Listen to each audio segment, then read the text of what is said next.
Good evening. Thank you so much for everyone coming out this evening. We're so excited to kick off the 20th anniversary of the McMaster Symposium. The McMaster is grounded in humanity, and I can't think of a better quote than one from Pope Francis himself. Rivers do not drink their own water, trees do not eat their own fruit. The sun does not shine on itself, and flowers do not spread their fragrances for themselves. Living for others is a rule of nature. We are all born to help each other, no matter how difficult it is. Life is good when you are happy, but life is much better when others are happy because of you. I think that is a great way to kick off our McMaster Symposium as we begin to talk about all the things that McMaster has done over the last 20 years, which is so hard to believe. And so tonight we have the privilege of having our Ireland and Worthington Project Group partners with us. But first, I'd like to turn things over to our 19th president, Dr. Rich Ann Menke. Welcome and welcome back. It's good to see you tonight and so looking forward to the panel presentations. We were having fun talking about another project that we might do. I won't tell. I think what AVP Winslow talked about really fits Defiance College's mission: to know, to understand, to lead, and to serve. We do that every day. We do it on campus for each other and by each other and side by side with others in our community. And I just think it's so important to live our mission and to continue to live our mission. As you know, we're in our 175th anniversary year, founded in 1850. So I think of it as starting our next 175 years. And that mission will guide us far into the future. The McMasters were an incredible couple. Unfortunately, I never got to meet Harold, although some of you may have.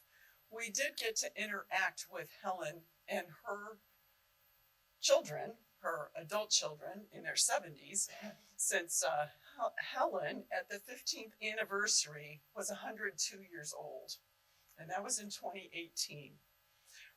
At that event, I said to her, "Is it okay if I say your age?" And she said, "Yes, I'm over 100, it's okay."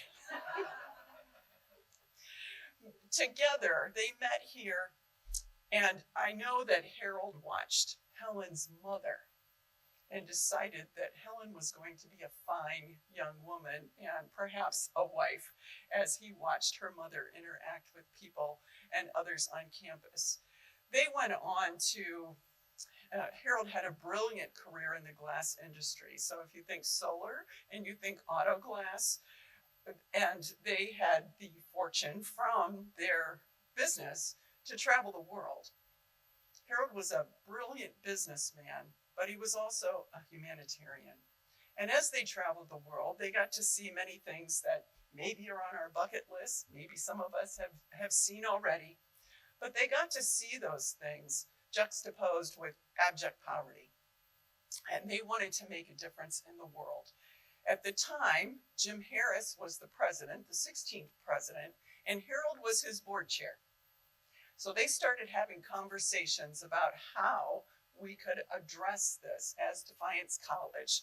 And they decided to endow a school called the McMaster School for Advancing Humanity with the purpose of addressing those who had less and could be well served by our students, and our faculty members. And we've adopted a community-based research approach to what we do around the world, which is working with the community, not doing research on. So an example might be young women in Belize wanting to start businesses, small businesses, and our students working with them to help write business plans and get microloans to start those businesses. And some of those businesses are still in operation, and I think it's been, I'll get it wrong, but it's been close to 8 years that those businesses were started. So it's a great story about how the McMasters had some advantage, but wanted to share and be generous with others to make a difference in the world. The panel this evening, I think, will put an exclamation point on some of the things that we do with community-based research locally, and I really look forward to hearing your stories. So I thank everybody who has worked very hard to put this event together. As you know, there are a lot of logistics and all kinds of things that come together to make an event go smoothly. So very much appreciate all the efforts, and I will introduce Dr. Caldwell, who has put a lot of effort into this panel and the research that's behind it. So, Dr. Caldwell. Oh, it's Bridget. Sorry, it's Bridget back. It does say Bridget.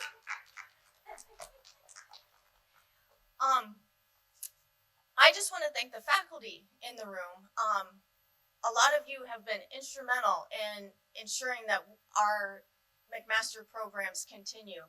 The faculty are key partners in this, as well as our community partners and, of course, our students. We have done some really, really cool things, for lack of a better word. When I was thinking about coming to Defiance College, Dr. Caldwell said, hey, did you know that we have this McMaster School and we do community-based research, and you just got to check it out. And I thought, I read through it, I thought, it's too good to be true. No, it's true. Mary Ann Studer always said that she had the best job on campus, and Jeremy will now say he does. I do.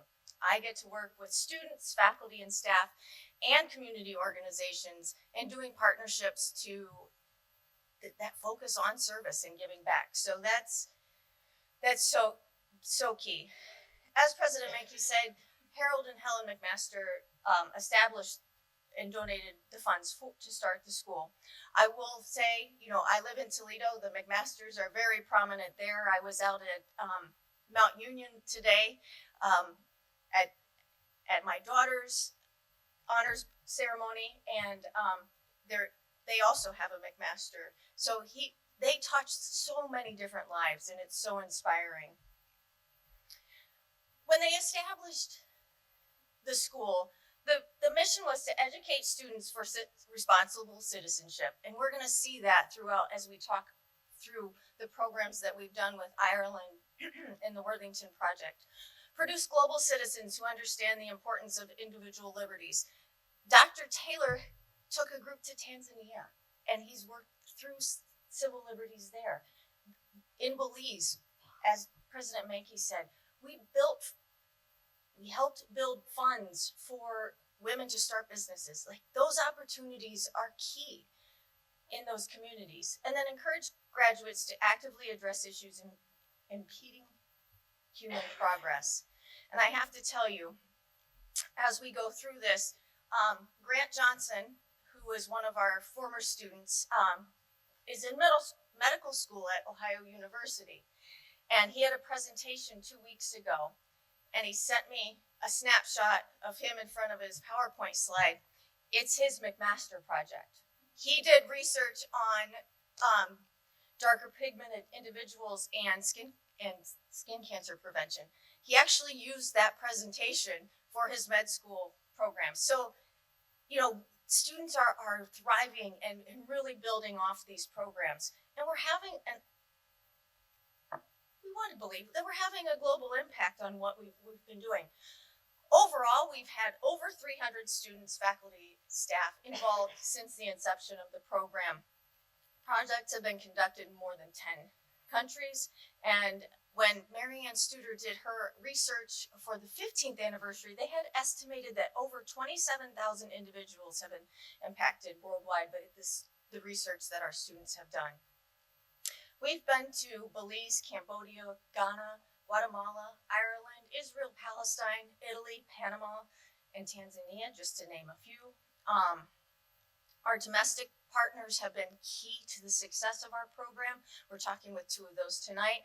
We also are partnering with the Defiance County Health Department, where we are doing the community health assessment. We've partnered with the Independent Education Center through education, the PATH Center, the Worthington Project, and even New Orleans, as far as domestic partnerships go. Some of our key programs have been in Belize. That was one of the first programs to go in 2005, and we are still there today. Some of the key projects that it have worked on were agriculture soil monitoring. They've done a lot of work with water quality testing, which we are now doing in Defiance. Implementation of rural education, agricultural programs, health education, including breast cancer awareness. That was a really big project that they did a few years ago and was key. They don't have an organized breast cancer awareness program there, so that was a huge piece to implement. Cambodia was from 2004 to 2017. They did workshops for teachers, counselors, education, healthcare, and approximately 390 Cambodian professionals were trained through the McMaster Cambodia Learning Communities. Now, we've done some amazing things, and I look forward to being able to do some more. Next year, we are going to Nepal and to Italy again. This year, our students and faculty just got back from Ireland and Italy, and then we have a group going to Nepal. That was Dr. Taylor's leading that group. That we had to do a little bit of a flip on. We were going to Ghana, and our partner became ill, and so Dr. Budithoki and I had gone to Nepal in October, and we were like, hey, there's some great opportunities here. Let's do this. As far as being able to do more local initiatives, I love that. We are partnering with the Williams County Health Department now on their community health assessment, and I'm looking forward to developing maybe some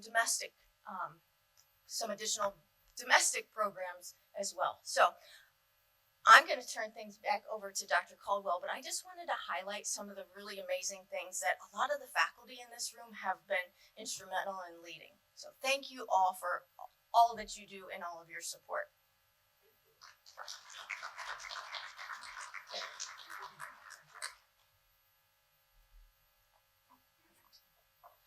All right, good evening. Thanks for joining us. If the panelists would like to come forward and take your seats, we'll get started. So as the panelists are coming up, what we wanted to do tonight to kick off the event is have a bit of a conversation. Dr. Bear, if I can hand that to you. And then would you give that to you? Yep, thank you so much. We wanted to highlight at the 20th anniversary, the impact these kind of community-based projects have. Now, community-based research is different than other research models in that, as the president noted, it involves a close and carefully crafted research project in partnership with organizations. So when academics do research, we generally do research on our own agenda. We have our own topics, we have our own research. We may go and interview people and collect data, but it is often autonomous. Community-based research is collaborative by its very nature, and it's an intentionality. And so we are very fortunate here at Defiance College to have the funding that helps us to do these projects both domestically and internationally. And that part of the partnerships we wanted to highlight today was about how can you use community-based research about things that happen in the past that impact the quality of life and advance humanity today. Because we often perceive history as a past event, we know it does impact what happens currently, but those connections are often amorphous. They might not be as clear as we want them to be. So these projects really pull out for us the importance of looking at the past, working with partners to recapture, particularly in both these cases, the histories of marginalized communities here in Northwest Ohio. So there's also the special element here because it really is about what we're doing here in Northwest Ohio, particularly in Defiance County. So the first two panelists who are going to talk tonight is Dr. Steve Bear. He's an assistant professor of history here at Defiance College, and Angela Sosby, who is our director of PR, who led a McMaster initiative several years ago looking at the Worthington Project. So if you two would share with us, how did your project come about with the Worthington Cemetery, and why is community-based research an important model for us to be using in research, Dr. Bear? Yeah, no, I should use the mic. Sorry. Actually, I'm rather loud naturally, but I'll use the mic anyway. I was approached by Dr. Taylor back there in the back row. Hi. In the right before the fall of 2022 fall semester of 2022, about this non-extant cemetery in Defiance County, African American non-extant cemetery in Defiance County, Ohio. I had experience working in public history and historic preservation, a degree in that down in the South, particularly in Georgia and Tampa, working with these types of properties. And he said, this might be a project that we might want to do through the McMaster School. And he said, the Defiance Public Library, our community partners, these nice folks here, we're looking to place a historic marker at this site. And he, Dr. Taylor basically handed the project off to me and was like, Avengers Assemble kind of like thing. So I put together a team. So I assembled a team of, met with the library folks, assembled a team of Angela and Ali Bevins, Kaya, and Dr. Taylor's son as well. And what our objective was to mark this site, which is very difficult because the headstones were no longer there. So it's very difficult to mark a historic site when your evidence is no longer present. So through research and working with our community partners, we were able to put together an application. I figured that from a national perspective, it would be very difficult to mark the Worthington Cemetery as worthy of recognition at that level. But from the state of Ohio's perspective, this is a worthy individual. This is a significant individual that had owned property, that had contributed significantly from an African American perspective, contributed significantly to Defiance County, to the state of Ohio, and we all collaborated together and wrote out this application with a statement of significance. We used as much research, historical research, and this would be a good segue into why is this important, or how does the work of a historian coupled with community partners. We utilized cadaver dogs, which that was pretty neat, and ground penetrating radar to compile all of this data and then send it off to the State Historic Preservation Office in Columbus, Ohio. And on the first shot, which really ever qualified shot, I think, they accepted our application, and lo and behold, now we have the historic marker. So, from an academy standpoint, Dr. Caldwell, I think that was your second question. Public historians and the work of public history and historic preservation has gotten a bad rap. Generally since the 1970s. It's gotten better in the past 20 years as more and more colleges and universities offer master's degree programs in that field. Because we do the work of historians. We actually research, we write, we do that work. And it's refreshing to see that we are able to get outside these ivory walls, so to speak, and work with folks in the community to uncover lost historic resources. And for me on this project, that was a really cool thing. And for Angela, maybe you have a different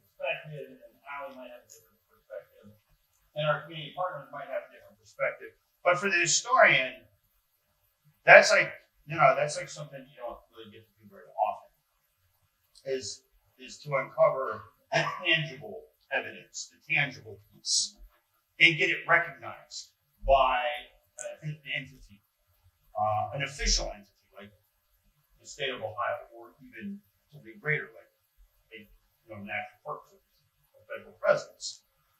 So it was really cool working on this project and being able to use the skills of a historian to do something and to uncover a lost historic resource and contribute to the benefit and betterment of the community. Wonderful.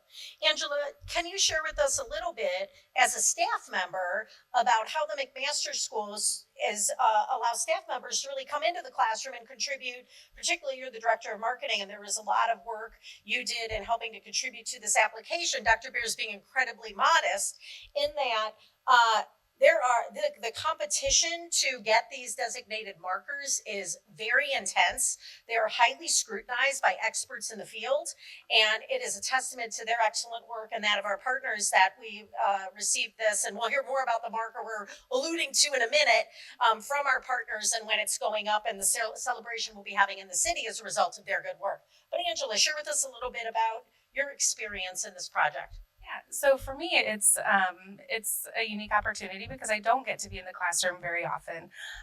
The way that I get to know students is far different from the way our faculty get to know students. So just being able to be alongside them and see the different things that they find academically interesting is a really unique opportunity for staff. So I really appreciate that. Along the lines of the significance of just community-based research, specifically domestically and in this community, I love the fact that the McMaster School gives our students an opportunity to get outside of Defiance College because it's so easy to just remain on campus. Everything you need is pretty much here, except Walmart, but how much can you do there? And so this really gives our students an opportunity to connect with people locally and in different fields. Obviously Dr. Bear is a historian. I am very much not. And so I got to know students like Allie, who is also a historian, but Ty, who was studying graphic design, and Kaya, who is criminal justice. And so, getting to know how these different professions can work together to accomplish a common goal is just really unique and a very special thing. And it also ties really well to Jacket Journey because we're making those connections in the community and internationally and helping our students further the skills that they have and apply them in ways that they maybe hadn't thought of before. Super. Would you pass the microphone down to Sarah? Next, this is a perfect segue. Thank you, Angela, for pulling out a couple points. One, the thing that's beautiful about the McMaster School is any student, any major can join these research projects and go on a trip. They are not specifically developed nor have they ever been earmarked just for a student of history or a student of sociology or a student of the science. It is intentional for us to help us live our mission as a liberal arts college to expose students to lots of different fields of study and develop particularly their research skills. So Bernie Heilshorn is a local member of our community. She's involved with the DAR and the cemetery walk that occurs each fall out at Riverside Cemetery. She also is closely affiliated with several other community groups and the Defiance City Library. Sarah Marshall is also at the Defiance City Library. She is a DC alum. Shout out. We love our yellow jackets. And I would like to ask both of you, tell us a little bit now about what's happening with the marker. When will it be put up? And what's next with this project? Because you both have continued this project and have now been in contact with the family. So tell us about this. This is a very exciting extension of this work that goes beyond the work we begin. Well, first off, I would like to say how fortunate Defiance is to have Defiance College here, and how fortunate, I can speak for my panel, my gang here, that we are so fortunate to be associated with this project. We love researching. It's an addiction, but it's a good one. We really have had really interesting turn of events with this Worthington project, and we're still working on it. As a matter of fact, I just found something about 3 weeks ago about one of the slaves, old Betty, doesn't want to leave until Sophia can bring her infant and until they can get monetary rewards. So the project is always ongoing. And I would say the best thing out of this is when I'm looking back at history, it is an erased history. These records are erased. And it's so wonderful to bring them to light, to piece these people together, to piece the relatives, to piece their trail from West Virginia to Defiance through Ohio, and the many hardships they did, and what strength Archibald Worthington had. What a wonderful person to have all this, to be able to do all this, to work this hard for his family and his family to thrive and own land and almost be the envy of Archibald, was the envy of Ayersville area farmers because he worked hard and just did all the work. And so we continue to research. We will always continue to research. Sarah, do you want to talk about the people that we have, the relatives? The living relatives? Yes, the living relatives. This project has really come full circle. It started out with just learning that the cemetery was there.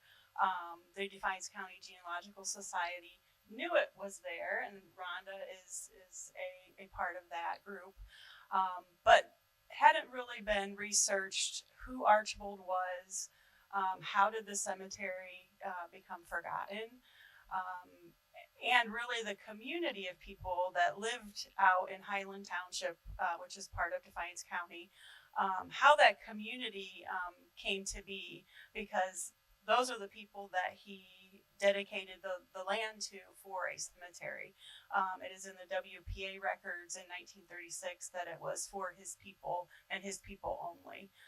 So there had to have been a community, and we're digging now into the rest of the community. We're digging into his daughter and her ancestors, and those ancestors are the ones that are living descendants. And the only way I had to contact them was through their public Facebook page. I had done the work on Ancestry, knew the family tree, it lined up. So I just did a blind message on Facebook. I'm not a Facebook friend with her yet. And she actually thought it was a scam at first.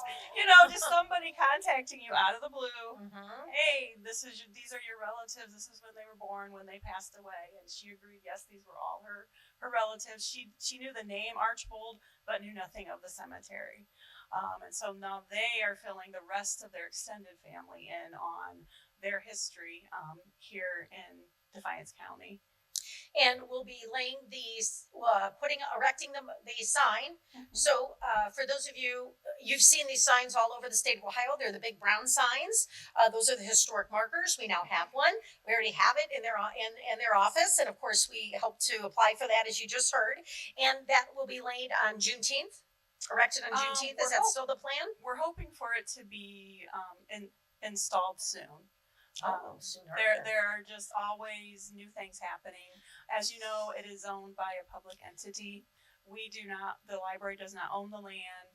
There is a Friends of Worthington group that are local people in the community that their mission is to try to get the area of the field not to be farmed any longer. But we always have to work with the owner. We are not the owners. So it's really up to their discretion when that marker can be placed. But we are hopeful. We are very hopeful. We are very hopeful. We are very hopeful. Super. Well, thank you for sharing with us that update and sort of where the project has gone. So, interesting side note to this, last year when I took my first group over to Ireland, we went to Dublin, which is the capital, and Dublin has, due to the generosity of a former CEO of Coca-Cola, who is of Irish descent, they have a museum dedicated to Irish immigration, and it's called EPIC. And so, as part of that, going there, of course, we're doing a project on Irish immigrants to Northwest Ohio in a particular time period, the famine, 1845 to 1852. We toured and had the facility, and then we also paid for, through the generosity of the McMaster program, a consultation with genealogists there. So these are people who specialize in using the records in Ireland. And we sat down, and there were two students who came with myself, and Bridget Winslow went that first time. And the director of the museum says, "Are you the Defiance College that's involved in the Worthington Cemetery?" And I said, yes, we are. She said, "We can't believe that. We just heard about this," and was talking about our project in Dublin, Ireland, right? So when we think about the work we do, particularly as researchers, but also as contributors to conversations globally, this is a great example of that. This project is very well known in genealogical circles and in circles of people who are trying to recapture what we would call in sociology sort of modern marginalized histories, right? The histories of people who aren't in the dominant culture or also aren't well educated to be able to tell those stories. And so that was a really cool moment. And I, shot something to Dr. Baer when I got back, and I said, "You're not going to believe this." It was a great story and a great connection of our two projects. So continuing on with our projects, if we pass down the mics, thank you. All right, very good, thank you. Renee Hopper is also with Defiance City Library. She also is a DC alum. And Rhonda Kassler, is the president of the Defiance County Genealogical Society. And so a couple of years ago, Dr. Taylor, what is it with Dr. Taylor? He recruited me to do this too. And he said, "Agnes, it would be cool to do a project with students and Irish immigration." And I knew my area of specialty is actually Ireland, though it's modern Northern Ireland. I knew, because I had already looked up a bit to see if there was any scholarship about Irish immigration here. I knew the Irish had settled here because we were on the canal, and a canal was a major form of the earliest wave of Irish immigration to the United States. That's where most of them were employed. And it came right through here, through Defiance, and then continues west into Fort Wayne or goes south to Cincinnati. But I didn't find a lot. I'd asked Dr. Burke about it. He's a former retired professor of history here. I'd asked Barb Sedlock, a couple other people, there's a little bit, something here and there. So I took this opportunity that Dr. Taylor presented to me. And then I said, "Well, who do I talk to?" And he said, "Call Defiance City Library and call Bernie Heilshorn." That's what we did, just like Dr. Baer. We go out to coffee, and here we are years later with a really great project. And so I know it sounds much more simpler than it really is, but that really is how partnerships happen and collaboration happens in research.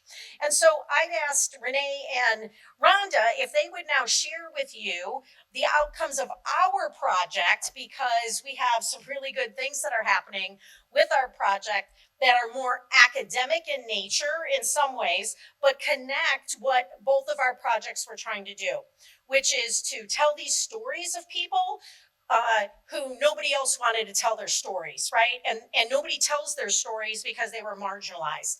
In the case of the Irish who are coming in this particular time period, they're fleeing a famine that has devastated that nation. There are estimates of up to 3 million people immigrated and died in that country. The population of Ireland in 1851 stands at 8 million, or 1841 is at 8 million, and by 1851 it's 6 million. And we know the population grew over those 5 years before the famine. And so this event in Irish history absolutely changes everything in that country and its history ever since. And so it's a really important event to study, but it's really hard to learn about these people because they were uneducated, they were illiterate, and they worked menial labor in Ireland. And so nobody's really interested in potato farmers. Not really very sexy for historians historically. But there are new historians who are like Dr. Baer in that field, and I have a couple other colleagues here who are doing kind of what we call social histories, as Dr. Baer alluded to, and it's really important histories because it's the histories of everyday people in their lives. So Renee and Rhonda, would you share with everybody a little bit about what we've done with our 2 trips now? We've researched over 40 Irish names, both here and in Ireland. And what have we found? What are we doing? So I do want to say real quick that this project personally means a lot. I have a line of Irish ancestors who we presume came over during the Great Famine.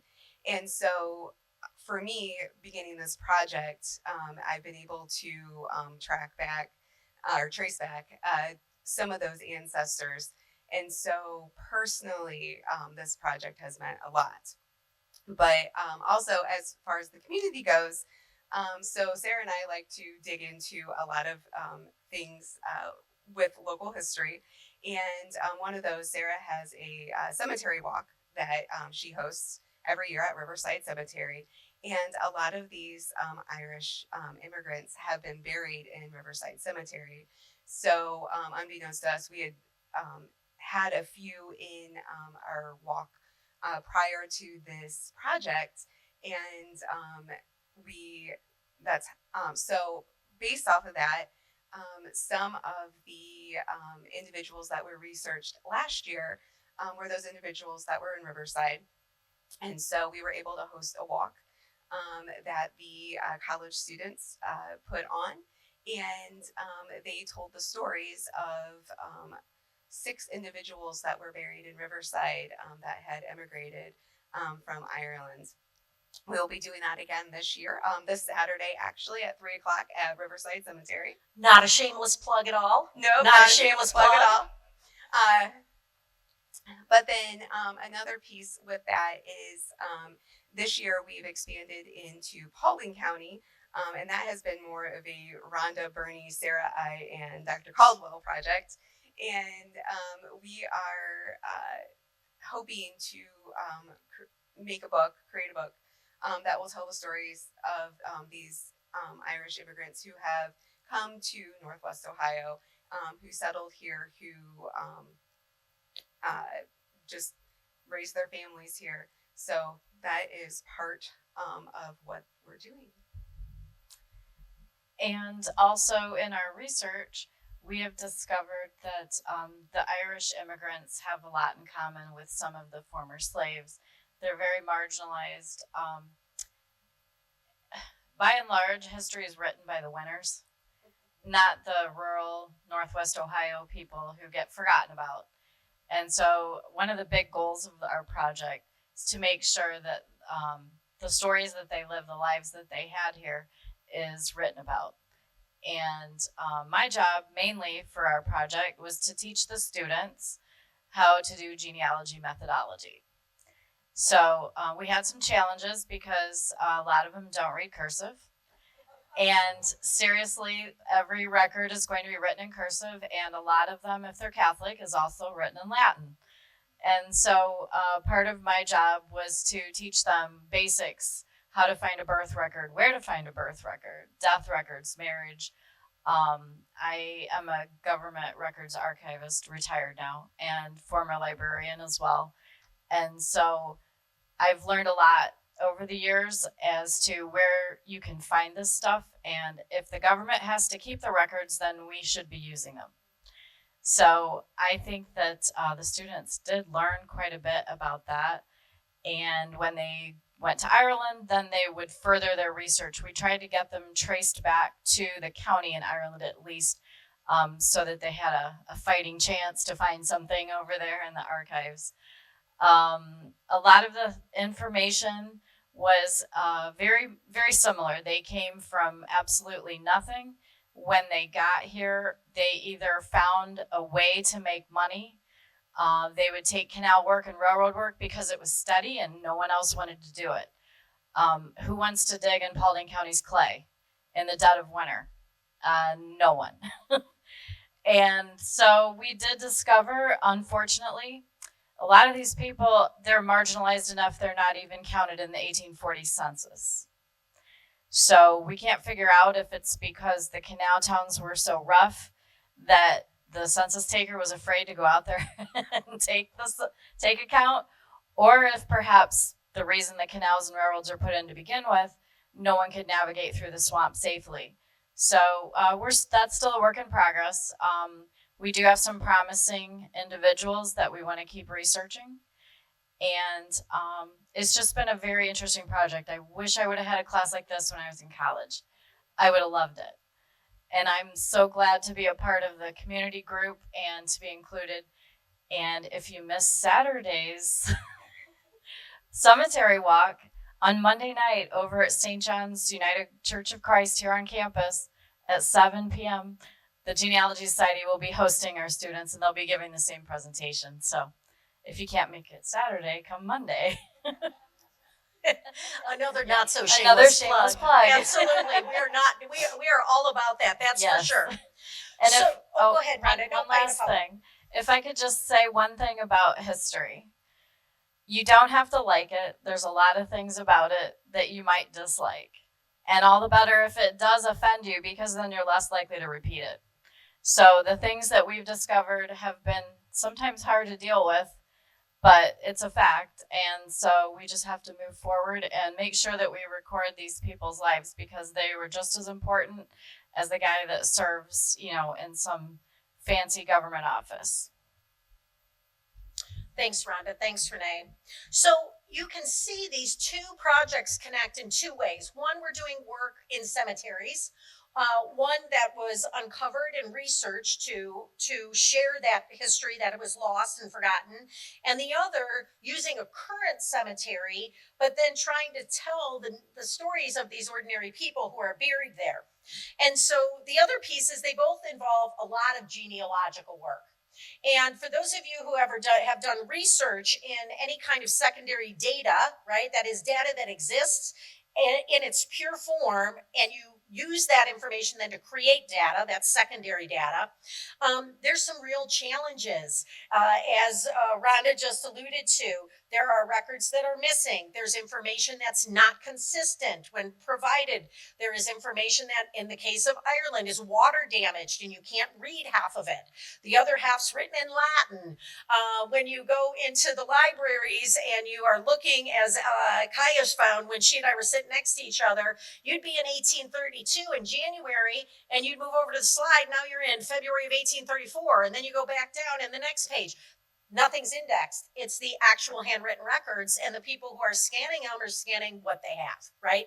And so it's not easy to do this kind of research. So my first question for Kirsten Vanasacker, who was on the first Ireland McMaster trip and is then going with Dr. Taylor and Dr. Budithoki this year to Nepal.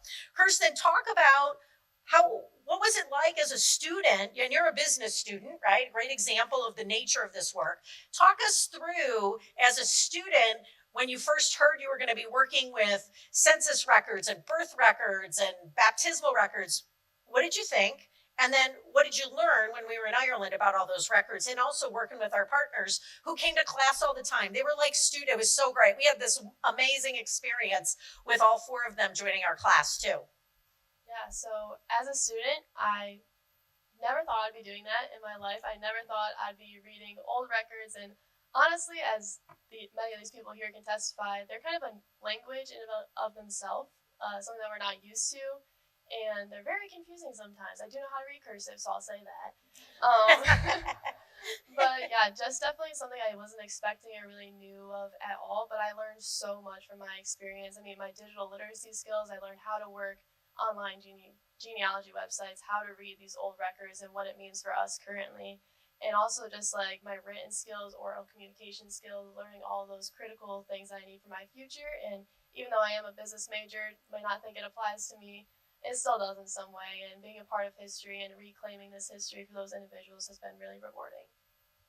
So one of the things about this history, let's talk about in the archives last year, when we were in the archives over in Dublin, did you find any confirming evidence of the names you researched? Yeah, so I researched one individual. Her name was Mary Corrigan Conway Crane, so lots of C's.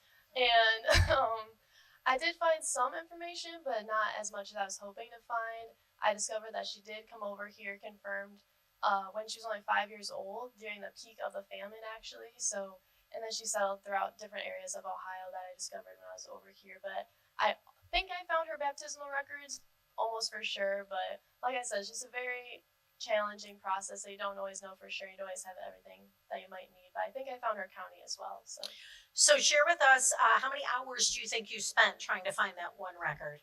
Oh my goodness, I don't even know. Too many. Yeah, we spent 2 days, about 10 hours 8, 10 hours worth of work for one record. Yeah. Right, just to show you the scope of this kind of work. It's not sort of like as a sociologist today, if I want to know, look at a relationship between two variables, I can call up a national data set, and it's, as Dr. Tron knows in her research, it's right there, it's already there. There's not much to go and find. So this kind of work also is important because it helps us to look at these old records and see what else we might find and connect. So Allie, continuing on the vein of what did you learn as a student? You also were on McMaster Worthington, as Dr. Beer and Angela mentioned, and then you also joined us in Ireland. Now you and I are doing a little bit of a different project about these immigrants, but share with us what you learned in both of these projects. Okay, so like Dr. Caldwell said, I was on both projects, and one of the key things that I took away from both projects is learning what the role of the historian is in kind of interpreting and then writing about the past and working with archives. For the Worthington project, my role was writing the statement of significance. So why was Worthington important and why should he be commemorated? And so to do that, I had to access a lot of archival records firsthand and I can read cursive too. So these were all in cursive. I had to access them and kind of work through them and understanding why was this person important. So that kind of put my skills as a freshman historian to the test in terms of what matters here. When it comes to Ireland, I was a little bit more challenged in that it's a little bit outside of my wheelhouse. It's in the social sciences and working with data. And that's not necessarily my academic background, but it was so much fun to be able to work with this primarily historical data in a quantitative kind of realm. And so I learned to access this data and look at it from kind of a new lens and kind of formulating our research a little bit differently. So I think one of the things that I took away from it was accessing and working with data and archives, and then also understanding what community-based research as a method of service is for a student. So great point, Allie. And so Allie and Kirsten, as you reflect back on these two trips, if there was a first-year student at Defiance College, what would you say to them if they would say to you, what's this McMaster thing and should I do it? How would you respond to those two questions? I would say it would be the best decision you make of your life. Might not think you were interested in it, might never think you would travel somewhere halfway across the world, but it'll always be worth it. It's a free trip too, so why would you not do it? So. There's some long days though. You were all dragging a bit there, running all over Dublin, as we know. How about you, Allie? It's a great way to meet people. I don't think I would have met Angela if I hadn't been involved in this project. And it also taught me a lot more about my own discipline. So yeah, definitely get involved and learn more. Super. As we're wrapping up, I want to save some time for questions in the audience also. I want to mention the whole point of community-based research also is a ethical implication. And so what that means is that when you engage with your partners, you are saying to them, we're committed to this project in a longer term perspective. It's not, I'm collecting this data, I'm going to write my dissertation and then move on. We're saying to our partners and our community, we intend to be here. We intend to be here with this project together for a long time. And so there is a trust issue involved. There's a lot of long-term commitments that are implied. And so I'm very thrilled to share with you that Dr. Bear has been asked to lead and be the editor of the Historical Journal of Northwest Ohio. We will now next fall begin housing that here under his leadership. We're taking that over from some folks over at Bowling Green, and it's perfect because we will be featuring a whole lot of this research in this peer-reviewed publication. So our students now will also have an opportunity to publish in peer review academic work as a result of these projects. Additionally, as Renee and Rhonda alluded to a bit, we are putting together a book prospectus for our research in Northwest Ohio based on Irish immigration, because as we have been researching these immigrants, everybody knows about Irish immigrants in cities because that's where they mostly immigrated to initially and then set up their ethnic enclaves. And there's very little research, however, on Irish immigrants in rural areas. Very, very little. And so we're very excited about this project because it fills a really important part of the academic conversation about rural immigration, as well as will help to tell the stories of these folks. Our partner in Ireland, in Skibbereen, which is in the southwest part of Ireland, the Famine Heritage Center, the director there, Terry Carney, who's been so wonderful to work with as our partner over there, really said this last year, and it really resonated with the students and myself and Bridget. She thanked us before we left because we're telling the stories that nobody else has cared about for over 150 years. And it means a lot to that community. That part of Ireland in particular was horribly devastated. It's very rural, it's very remote, and didn't get a lot of aid often. And so she in particular is very grateful for that piece, because there are many people who are buried in that island that have no tombstones, and nobody knows that they even died, because the records were that bad at the time. So this kind of research also has and resonates with people alive today, as you've just heard. Please join me in thanking the panelists. And now I'd like to open up for any questions anybody might have for anybody on the panel.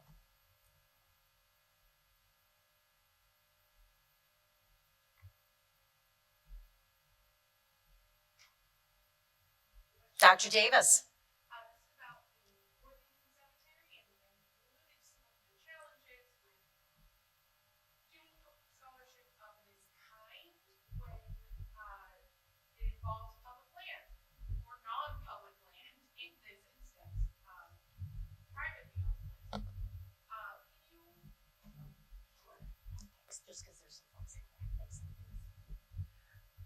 So my question is about the challenges of doing public scholarship when you are dealing with community partners who are not always as forthcoming with information or cooperation. Can you talk a little bit about the challenges of navigating situations like that? It's tricky. I am thankful, though, that when we initially approached them with where we thought the cemetery was, it was in their field that they leased to a farmer to be farmed.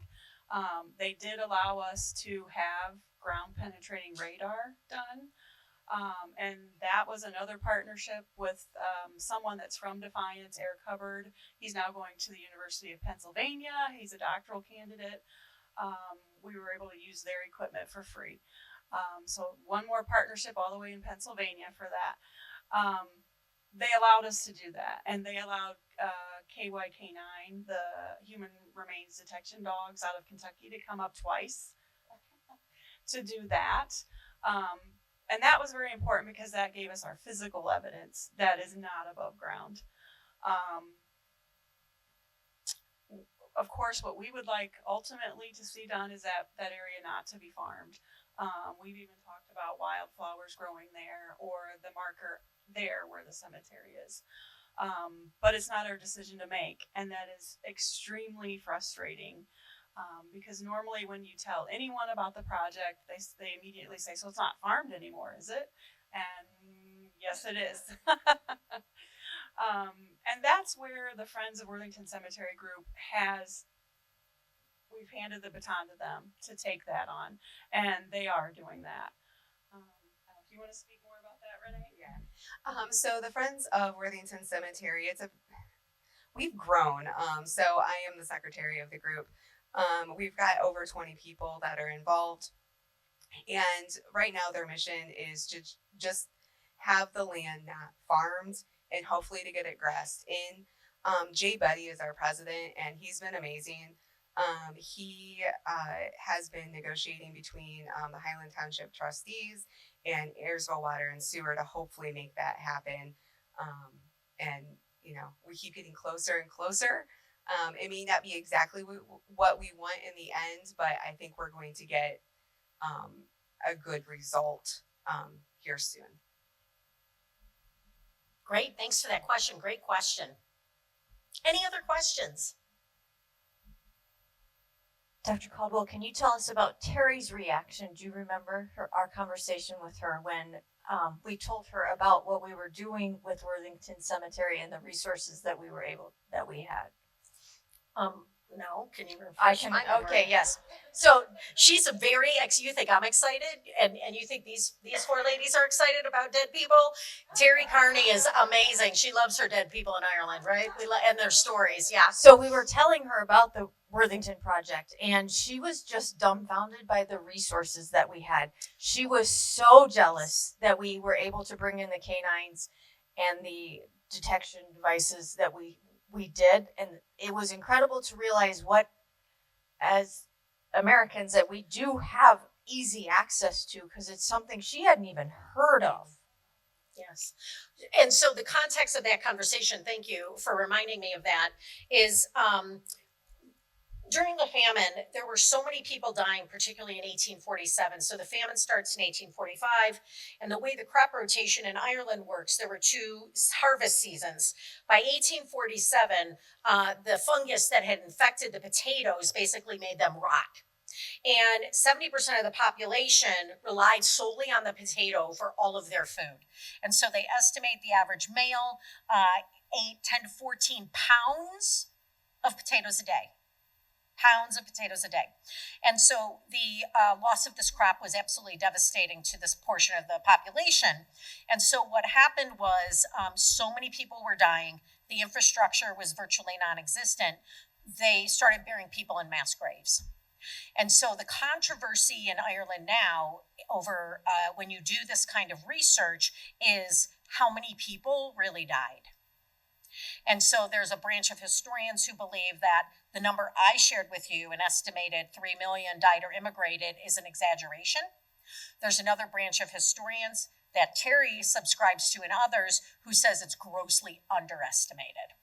And so when we mentioned the using of ground penetrating radar and also cadaver dogs, she perked up and was very excited about that, because several of these mass graves, local communities know the location of them and they have markers for them, but they don't know how many people were buried there. And this could be a way for them to start to begin to uncover some of that history and address that big concern of how many. In terms of our research, the framework that I've used and we use moving forward is it doesn't matter how many people died. It was a lot, it was millions, and it impacted both the history of that nation and ours profoundly. And so we're not going to get caught up too much in that part of the academic debate, but it really does matter continuously today, this number of how many died or immigrated. Any other questions?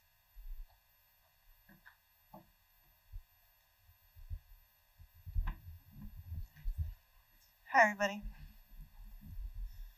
So my question is more directed towards the students in the group. So obviously, you know, a major impact of the McMaster projects is the students and the things that you take from the projects.